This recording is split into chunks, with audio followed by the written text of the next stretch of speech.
ISRO SDSC शहार भरती 2025 Satish Dhawan space सेंटरमध्ये बघा 2025 ची ही भरती प्रक्रिया चालू झालेली आहे। यामध्ये बघा विद्यार्थी मित्रांनो, जी पोस्ट आहे ड्राफ्ट्समन, तर या ड्राफ्ट्समन साठी ही भरती प्रक्रिया चालू झालेली आहे। तसेच बघा इतर पण काही पोस्ट आहेत, तर त्याविषयी आपण एक एक व्हिडिओ घेणारच आहोत। पण आजच्या या व्हिडिओच्या माध्यमातून आपण जो ड्राफ्ट्समन ही जी पोस्ट आहे, तर या पोस्ट रिलेटेड आपण संपूर्ण माहिती बघणार आहोत।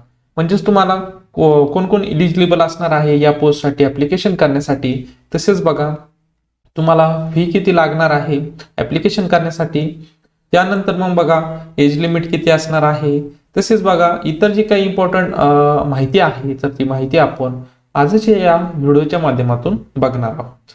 तर बघा इस्रो सतीश धवन स्पेस सेंटर शहार भरती 2025, तर यामध्ये बघा विद्यार्थी मित्रांनो, हे आपलं ऑफिशियल वेबसाईटचं पेज दिलेलं आहे। या पेजवर जाऊन सुद्धा तुम्हाला ती ऍड जी आहे तर ती ऍड बघायला मिळेल। त्यानंतर बघा आपली जी पोस्ट असणार आहे बघा विद्यार्थी मित्रांनो, ड्राफ्ट्समन, ही ड्राफ्ट्समन सिव्हिलची ही पोस्ट तुमची असणार आहे। या पोस्टसाठी तुम्हाला तुमचं सिलेक्शन झाल्यानंतर तुम्हाला पेमेंट किती मिळणार आहे बघा, 21,700 ते 69,100, म्हणजे जवळपास 70,000च्या आसपास तुम्हाला पेमेंट जे आहे ते पेमेंट मिळणार आहे। तसेच बघा विद्यार्थी मित्रांनो, मग व्हॅकन्सी किती आहे, टोटल व्हॅकन्सी ज्या आहे तर त्या एक व्हॅकन्सी आहे, टोटल किती 1 व्हॅकन्सी असणार आहे। त्यानंतर बघा पुढची माहिती विद्यार्थी मित्रांनो बघूयात।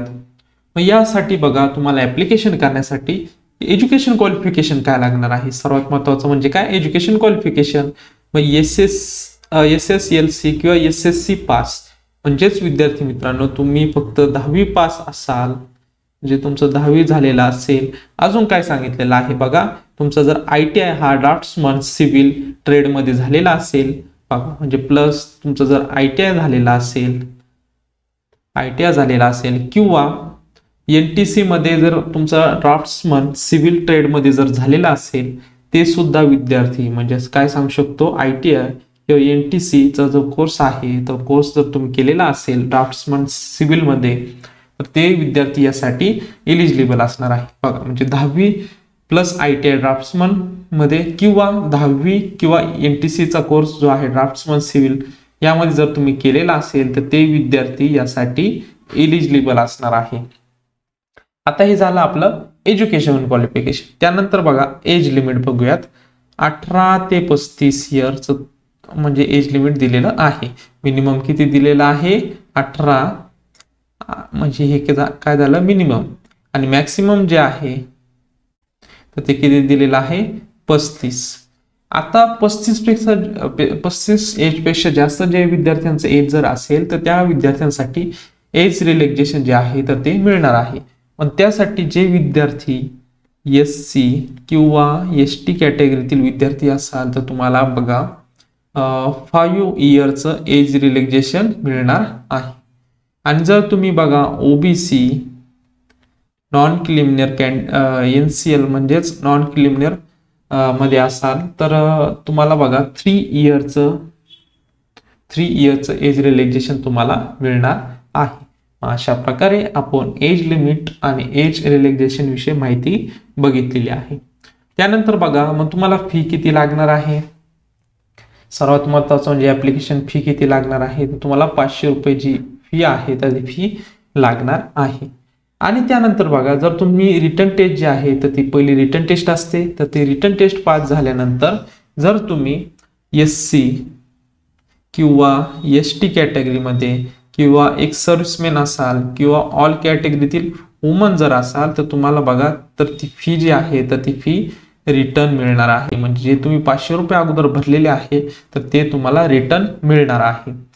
आणि त्यानंतर बघा जर तुम्ही OBC, मग ह्यावरून दिलेल्या कॅटेगरी सोडून मग बाकीच्या ज्या काही कॅटेगरी येतील त्यामध्ये OBC असेल, ओपन असेल किंवा इतर अजून काही कॅटेगरी येत असतील, तर त्यांसाठी बघा तुम्हाला रिफंड फी किती मिळणार आहे, 400 रुपये फी जी आहे तर ती फी तुम्हाला रिटर्न मिळणार आहे।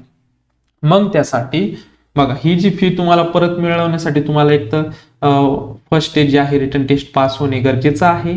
तसेच बघा विद्यार्थी मित्रांनो, तुम्ही जेव्हा ऍप्लिकेशन करता, ऍप्लिकेशन केल्यानंतर मग तुम्ही जी फी पेड करता ती फी पेड तुमच्या अकाउंट मधूनच करा, कारण जेव्हा ही रिटर्न फी येत असते ती डायरेक्ट तुमच्या अकाउंटलाच येणार आहे, म्हणजे तुम्हाला काय अडचण येणार नाही. म्हणजे त्यासाठी तुम्ही ऑनलाईन पद्धतीने पेमेंट करण्यासाठी डेबिट कार्ड यूज करू शकता.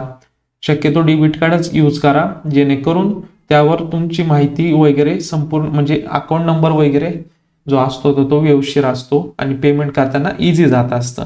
शक्यतो तुमच्याच नावाचं जे डेबिट कार्ड असेल तर ते डेबिट कार्डच तुम्ही यूज करा, म्हणजे तुम्हाला ही रिटर्न फी जी आहे, जर तुम्ही पास झाले फर्स्ट स्टेज त्यानंतर ही फी डायरेक्ट तुमच्या खात्यामध्ये येणार आहे रिफंड.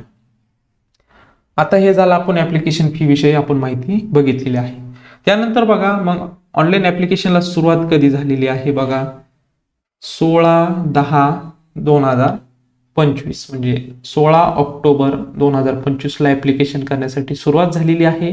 आणि लास्ट डेट जी आहे म्हणजे क्लोजिंग डेट जी आहे तर ती काय असणार आहे, 14/11/2025 म्हणजे 14 नोव्हेंबर 2025 ही लास्ट डेट असणार आहे ऍप्लिकेशन करण्यासाठी, 14/11/2025. अशा प्रकारे आपण इम्पॉर्टंट डेट सुद्धा आपण बघितलेल्या आहेत. तर बघा विद्यार्थी मित्रांनो, अशा प्रकारे आज आपण जी इस्रो अंतर्गत 2025 ची भरती निघालेली आहे तर त्यामध्ये जे ड्राफ्ट्समन ही जी पोस्ट आहे तर या पोस्ट रिलेटेड आपण संपूर्ण माहिती बघितलेली आहे.